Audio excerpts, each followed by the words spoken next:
Hi friends, welcome to my channel super trader Lakshya. और यहाँ पे मैं बात करूँगा आज मार्केट में क्या हुआ उसके बारे में और मार्केट में किस तरीके से अभी अप्रोच करना है। बजट आने वाला है 2-3 दिन में, तो उससे पहले क्या मार्केट अभी और गिरेगा। और ऑलरेडी हमने बहुत बड़ा फॉल देख लिया है पिछले 2-3 दिन में, और फॉल हो सकता है क्या, क्योंकि लास्ट टाइम आपको याद होगा कि 13,700 के पास से निफ्टी एक दिन में 650 पॉइंट गिरा था। तो एक दिन में 200 पॉइंट नॉर्मल है, वही कोई बड़ी बात नहीं है। लेकिन अगर 400-500 पॉइंट गिर गया तो क्या ऐसी पॉसिबिलिटी है, क्या ऐसा हो सकता है? तो ये बहुत बड़ा सवाल है। एक और बात मैं आपसे बोलना चाहूँगा कि बहुत सारे लोग थे, मेरे फ्रेंड्स थे, मैं उनको फ़ोन करता था, यार मार्केट में कहाँ जा रहा है।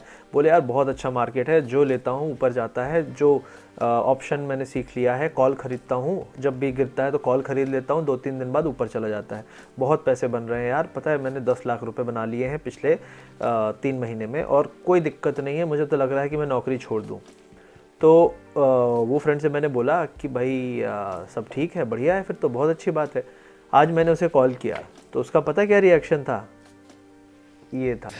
एकदम इन्होंने वक्त बदल दिया, जज्बात बदल दिए, जिंदगी बदल दी। ओ भाई, मारो मुझे, मारो मारो मुझे, मारो मारो। नहीं, ये मजाक हो रहा है। एक सेकंड यार, मजाक हो रहा है। तो आई थिंक मजाक काफ़ी हो गया, लेकिन बहुत ऑन ए सीरियस नोट ये बिल्कुल सच कहानी है और बहुत सारे लोग इससे रिलेट कर पाएंगे। उनके कई दोस्त, कई लोग एक्सपर्ट बन गए। पिछले 6 महीने में बहुत सारे लोग मार्केट में आए तो गुरु बन गए, और कई सारे लोग चेले थे तो हीरो बन गए। तो बहुत कुछ ऐसा हुआ है, लेकिन अगला जो मार्केट आने वाला है अगले 6 महीने में, वो सबको बता देगा कि वो क्या है। तो मेरे हिसाब से लर्निंग करिए, और रिस्क मैनेजमेंट बहुत ज़रूरी है।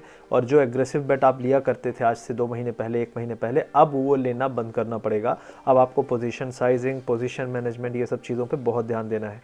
तो इन चीज़ों पे ध्यान दीजिए, और चलते हैं आज के मार्केट एनालिसिस के बारे में हम बात कर लेते हैं। अक्षर, यहाँ पे मैं आज वीडियो बना रहा हूँ कल के लिए। कल एक्सपायरी है, कल 28 जनवरी के दिन मंथली एक्सपायरी होने वाली है, तो उसके लिए वॉलेटिलिटी बहुत ज़्यादा होने की उम्मीद है, और इसलिए मैंने सोचा आज थोड़ा वीडियो डिटेल में बनाऊं। और आई होप आपको इनिशियल पार्ट मज़ा आया होगा थोड़ा सा। वो किसी का मजाक नहीं है, जस्ट फॉर फन।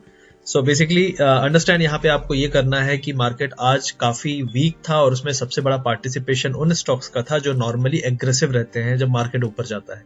जैसे आप देखेंगे एचडीएफसी बैंक, अभी रिसेंटली में जो बाउंस आया था उसमें एचडीएफसी बैंक का सबसे बड़ा रोल था। उसके बाद रिलायंस ऑलरेडी गिर रहा है, एचडीएफसी, आईसीआईसीआई, इन्फोसिस, एक्सिस, तो ये सभी स्टॉक थे। काफी कॉन्ट्रीब्यूशन इन लोगों ने किया है ऊपर साइड के लिए, और ये पूरी की पूरी रैली लास्ट 2000 पॉइंट में इनका बहुत बड़ा रोल था।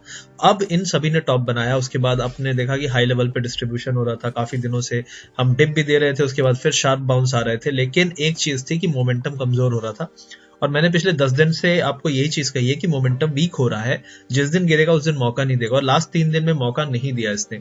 आज का जो एफआईआई डेटा है उसमें सीधे सीधे आप देखेंगे कि एफआईआई ने सेल किया है 1600 करोड़, डीआईआई ने भी सेल किया है। तो बाय किसने किया है? बाय किया है रिटेलर्स ने, जिन लोगों ने सोचा कि यार गिर रहा है और एवरेज करते हैं। गलती कुछ नहीं है, अभी खरीदना बिल्कुल सही है, लेकिन आपने जो ऑलरेडी मिस कर दिया है 10% या 5% या 8%, जो भी आपका ऑलरेडी नीचे आ चुका है, उसके लिए मार्केट ने काफी मौका दिया है। और जरूरी नहीं है कि ये बॉटम है और यहां से मार्केट और भी गिर सकता है। तो ये आपको याद रखना है, समझना है कि मार्केट एक तरफा ऊपर नहीं जाता है। ये चीज आपको समझनी है। आपने नहीं देखा, अगर आप लास्ट 1 साल में मार्केट को अपने स्टार्ट किया है तो आपने 7500 से सिर्फ ऊपर ही देखा है। आपने ये नहीं देखा कि 12,000 का मार्केट 7,000 आया था। तो आप जब वो देखेंगे दोबारा, आपको, मैं नहीं कह रहा उतना हो सकता है, लेकिन थोड़ी बहुत भी आप देखेंगे तो आपको समझ में आएगा रियलिटी। और मार्केट हमेशा ऊपर नहीं जाता है, हमेशा नीचे भी नहीं जाता। तो ये चीज आपको पहले ध्यान रखना है। यहाँ पे आप देख सकते हैं आईटीसी एक डिफेंसिव स्टॉक काफी अच्छा कर रहा है। उसके बाद टेक महिंद्रा, विप्रो। तो आईटी बहुत बुरा नहीं करने वाला है, लेकिन हाँ, जो आपके मेजर आईटी स्टॉक्स थे, टीसीएस और इन्फोसिस, उसमें बहुत रैली आई है, तो वो थोड़ी सी उसमें प्रॉफिट बुकिंग आ रही है। उसके अलावा आप देख सकते हैं रिलायंस, एचडीएफसी बैंक, अभी बजाज फाइनेंस और बजाज फिनसर्व में अभी भी सेलिंग नहीं आई है। तो ये 2 स्टॉक अगले टारगेट हो सकते हैं सेलिंग के, तो इसमें थोड़ी सी आपको कॉशन रखना है कि ये 2 स्टॉक थोड़ी सी भी वीकनेस दिखाए तो इसमें काफी बड़ा फॉल बकाया है, एटलीस्ट 5 to 10%। तो वो आप देखे रहिएगा, अगर थोड़ा सा उसमें वीकनेस दिखे तो काफी डाउनसाइड लेवल आ सकते हैं।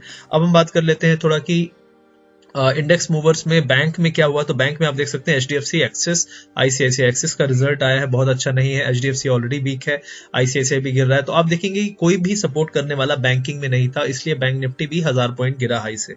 तो ये आज का बैंकिंग का था स्ट्रक्चर। अब हम यहाँ पे देख लेते हैं थोड़ा सा यूएस मार्केट के बारे में। तो राइट नाउ यूएस मार्केट आप देख सकते हैं काफी रेड है। जब हमारा मार्केट क्लोज हुआ तो इनमें ज्यादा फॉल नहीं था, 50-60 पॉइंट्स ही डाउन थे। तो हमारे मार्केट के खुलने के बाद ये गिरे हैं।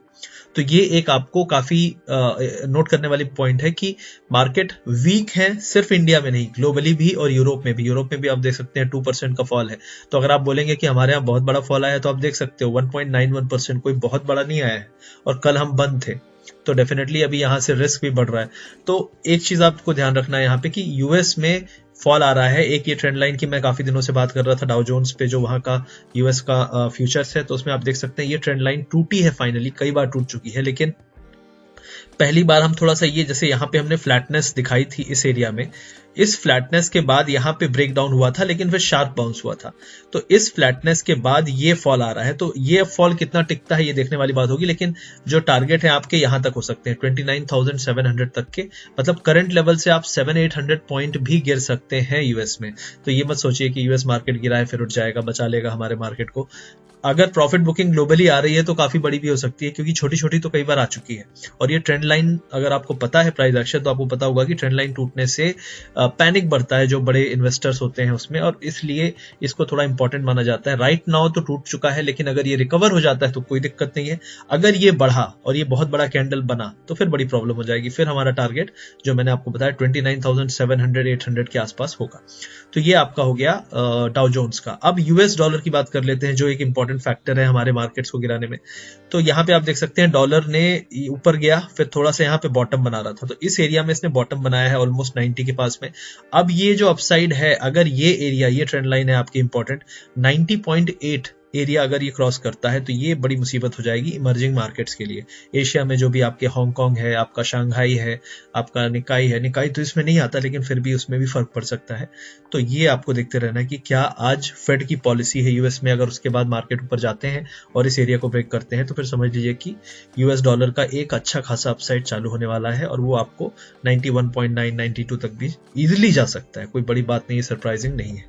अब यहाँ पे एक और इम्पोर्टेंट चीज है, इंडियन मार्केट के बारे में देख लेंगे, लेकिन उससे पहले अगर आप चैनल पे नए हैं तो चैनल को सब्सक्राइब करिए, अपना सपोर्ट बनाए रखिए। हमारा नया चैनल है STL Fin Shorts, उसको भी ज्वाइन करिए, उसको भी आप सब्सक्राइब करिए। और हमारा टेलीग्राम चैनल है सुपर ट्रेडर लक्ष्य, उसमें भी अगर आप नहीं हैं तो बहुत इंपॉर्टेंट इन्फॉर्मेशन मैं कभी कभी शेयर करता हूँ, जिससे आपके काफी पैसे बच सकते हैं। पैसे बनाने वाले तो आपने बहुत टेलीग्राम चैनल ज्वाइन किए होंगे, जो दिन में 10 कॉल देते हैं, 10 में से 4 हिट हो जाते हैं, पूरे दिन नाचते हैं बंदर की तरह। लेकिन हम तो ये डेली पिछले 2 साल से कर रहे हैं, ऑलमोस्ट अपने यूट्यूब लाइव पे लोगों की मदद करते हैं। तो आप फिन शॉर्ट्स को सब्सक्राइब करके रखिए, इस चैनल को भी सब्सक्राइब करके रखिए, और टेलीग्राम में भी बने रहिए, ताकि देखिए सब इन्फॉर्मेशन का खेल है। एक आदमी जिसके पास इन्फॉर्मेशन है वो बहुत पावरफुल है, क्योंकि वो डिसीजन सही ले सकता है। अब बाकी तो आप देखते रहिए, टीवी जो बोलेंगे आप लेते जाइए, 2020 खेलते जाइए, देखते हैं कौन जीतता है। वो जीतते हैं, आप जीतते हैं, सही बात है, राइट। तो ये चीज आपको यहाँ पे ध्यान देना है। अब हम देख लेते हैं यहाँ पे थोड़ा SGX निफ्टी आप देख सकते हैं, ये है सिंगापुर निफ्टी हमारा। तो राइट नाउ काफी वीक है, 112 पॉइंट्स डाउन अभी है। मतलब इतना गिरने के बाद कल ये उम्मीद है कि निफ्टी यहां से 112-120 पॉइंट जो भी है और गिरेगा। मतलब अभी करंटली क्लोज हुआ है निफ्टी 13,960 पे, तो यहां से 840 के आसपास तो वैसे भी खुलने वाला है, ये ऑब्वियस है। तो इसलिए थोड़ी सी आप देख सकते हैं कि नेगेटिविटी ऑलरेडी आ चुकी है। मैंने ये चीज बोली भी थी दिन में, और मैंने अपने टेलीग्राम चैनल पे भी मैसेज कर दिया था। तो जिन लोगों को इन्फॉर्मेशन मिल गई थी, आई होप वो बच गए होंगे। बाकी जो लोग मेरे अगेंस्ट ट्रेड लेते हैं तो आपको बहुत बहुत बधाइयां, और आपके लिए मैं 2 मिनट का मौन जरूर रखूंगा। Let's go to the next topic. तो अब यहाँ पे हम बात करेंगे निफ्टी बैंक निफ्टी की। तो अब निफ्टी में यहाँ पे आप देख सकते हैं, मैंने थोड़ा सा आज और एनालिसिस किया और डिटेल में। तो ये जो फॉल आया आप देख सकते हैं, पहला हाई ये था, दूसरा हाई इसने हाई बनाया, ये ब्लफ था, ठीक है। लोगों ने इसको 15,000 सोच लिया था, लेकिन अभी देखिए कहाँ पे है, 14,000 आ गए हैं।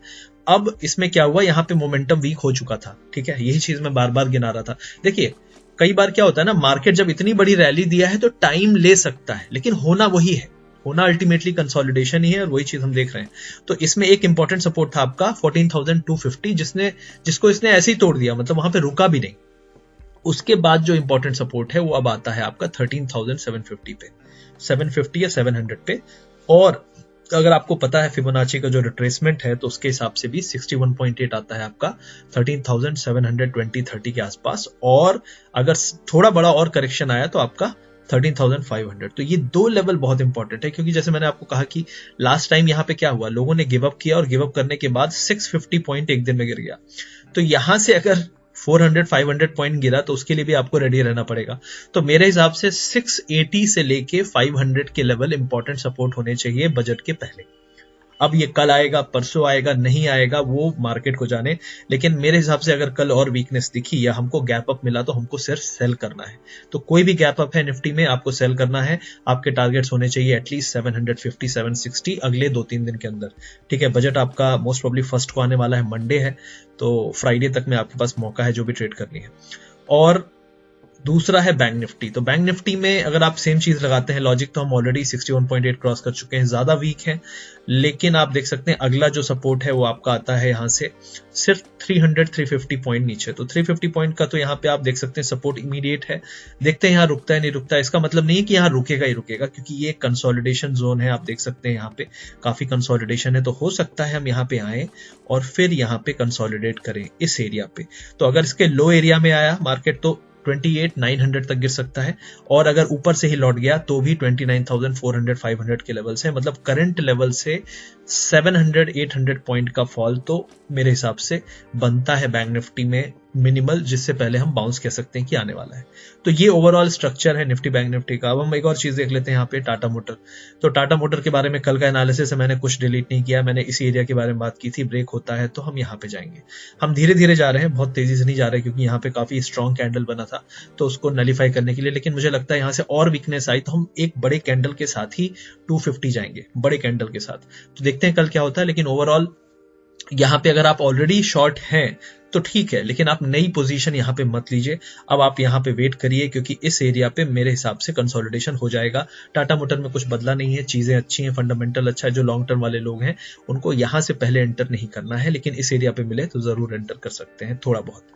अब हम थोड़ा सा इंडसइंड बैंक के बारे में बात कर ले। तो इंडसइंड बैंक देखिए आप, बहुत स्ट्रॉन्ग यहाँ से ट्रेंड टूटा था, उसके बाद हम सपोर्ट के पास हैं 780 760 तक के एक डिप यहाँ पे आप देख सकते हैं, क्योंकि ये एक एरिया था। तो यहाँ पे भी कह सकते हैं कि 730 740 तक भी जा सकते हैं हम।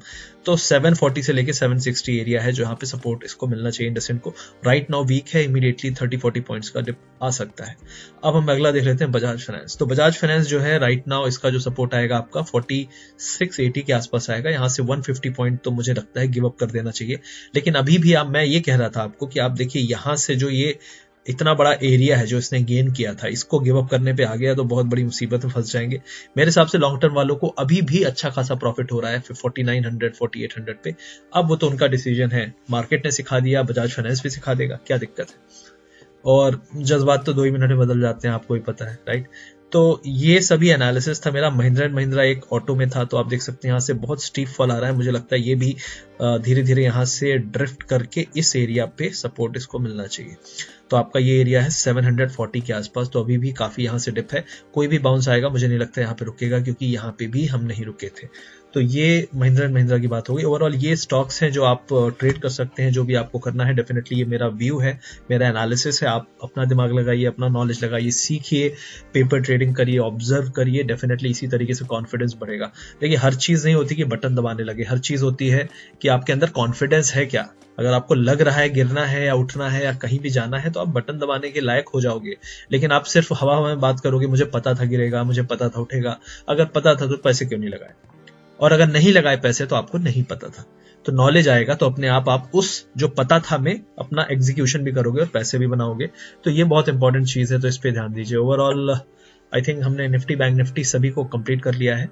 और बने रहिए हमारे चैनल पे। फिनशॉर्ट्स को भी सब्सक्राइब कर लीजिए, इस चैनल को भी सब्सक्राइब करिए, दोस्तों तक शेयर जरूर करिए, फेसबुक ग्रुप्स में शेयर करिए। Sharing is caring. Thank you very much guys.